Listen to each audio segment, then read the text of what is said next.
Hi guys, अस्सलाम वालेकुम।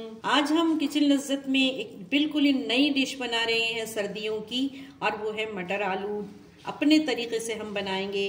कुछ इसमें हम नई नई चेंजेस करेंगे, कुछ हम इनोवेशन करेंगे।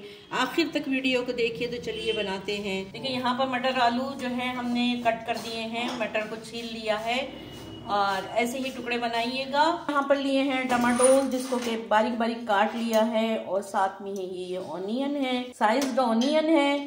तो चलिए इसको तैयार करते हैं। कढ़ाई रख दी है, कढ़ाई में बनेगा ये, और साथ में इसमें हमने ऑयल डाला है। सबसे पहले हम डालेंगे इसमें लौंग और काली मिर्चें। इसकी खुशबू बघार में बहुत अच्छी लगती है।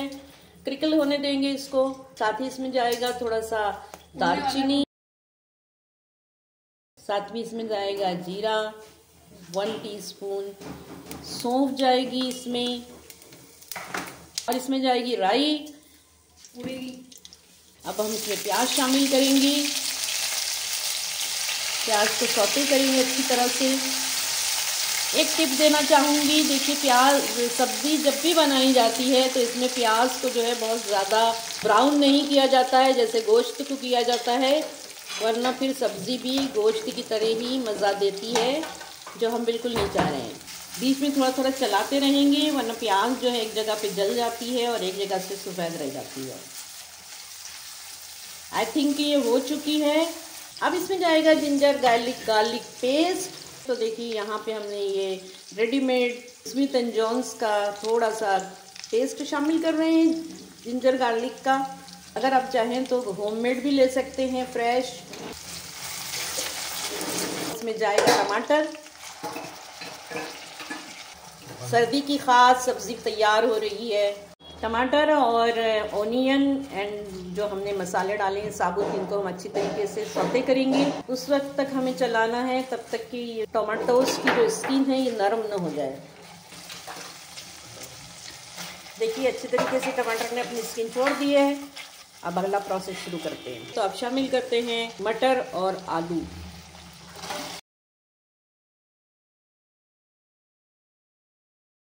इस स्टेज पे हम ड्राई पाउडर मसाले शामिल कर रहे हैं। सॉल्ट जाएगा जायके के मुताबिक। इसमें जाएगी हल्दी, जीरा डाल रहे हैं पिसा हुआ भुना हुआ होममेड। साथ ही जाएगा इसमें धनिया। धनिया भी जो है हमने घर में ही पीसा है। घर के मसाले ही यूज़ कीजिए, इससे खाने का मज़ा बहुत बढ़ जाता है।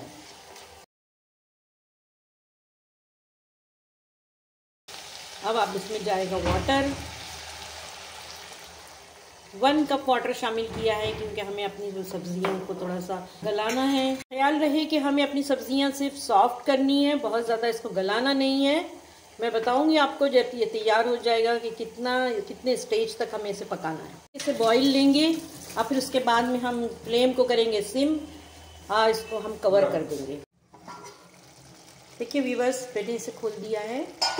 और कुछ मटर ऐसे होते हैं जो ज़रा सख्त होते हैं, तो आप जो इसको खोल के देख लिया करिए, बीच बीच में चेक कर लिया करिए। अगर ये सब कुछ गल गए हैं आलू और मटर, तो फिर जो है इसको थोड़ा सा मैश कर लीजिए। कुछ इससे जो है बहुत मज़ेदार होती है सब्ज़ी, रसे वाली सब्ज़ी हो जाती है हल्की सी।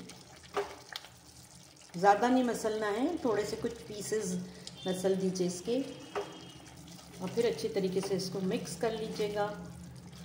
और इसी स्टेज पे जो है आपको सॉल्ट भी सही तरीके से चेक कर लेना है। अगर कम हो तो इसमें डाल दीजिए। मुझे यहाँ कुछ कम लग रहा है, इसलिए मैं इसमें शामिल कर रही हूँ थोड़ा सा। अगर आप चाहें तो सौंफ जो है उसे आप पाउडर फॉर्म में थोड़ी सी ऊपर से गार्निश कर सकते हैं। थोड़े से पानी की ज़रूरत महसूस हो रही है, क्योंकि हमें इसे रोटी से खाना है, तो इसमें हम थोड़ा सा पानी ऐड कर रहे हैं। फ्लेम को बंद करके हम जो है इसको कुछ देर ढाँपेंगे। अब हम इसे हरे धनिया की पत्तियों से ताज़ा गार्निश करेंगे। सर्दियों में बहुत ज़्यादा हरा धनिया आता है, इसका अच्छे तरीके से फ़ायदा उठाइए। बहुत सारे इसके मेडिसिनल वैल्यूज़ हैं। और फिर हम इसको 2 मिनट के लिए सिर्फ ढाँपेंगे ताकि इसका रोगन निकल आए। देखिए ये 2 मिनट हो चुके हैं, हम इसको खोल रहे हैं। इसमें बहुत ही अच्छा रोगन आया है, ऑयल छोड़ दिया है, इसी तरीके से पकने के बाद में जो है 2 मिनट इसको ढाँप के ज़रूर रखिएगा ताकि इसका रोगन अच्छी तरीके से निकल आए। यही गलती हम करते हैं घर के पकवान में और रेस्टोरेंट के पकवान में, क्योंकि वो लोग पकाकर कुछ देर छोड़ देते हैं जिससे कि इसमें रोगन निकल आता है और हम फ़ौरन इसको परोसते हैं खाने के लिए। इस वजह से जो है ये ऑयल छोड़ नहीं पाता है और सब्ज़ी जो है लजीज नहीं लगती। उम्मीद है ये रेसिपी आपको पसंद आई होगी मटर आलू की। इसको ज़रूर बनाइएगा और अपनी जो भी कमेंट्स हैं, जो आपकी तजर्बे हैं, वो हमारे साथ ज़रूर शेयर कीजिए। इससे हमको बहुत हौसला अफजाई होती है और अच्छे से अच्छी रेसिपीज़ हम आपको दे सकें।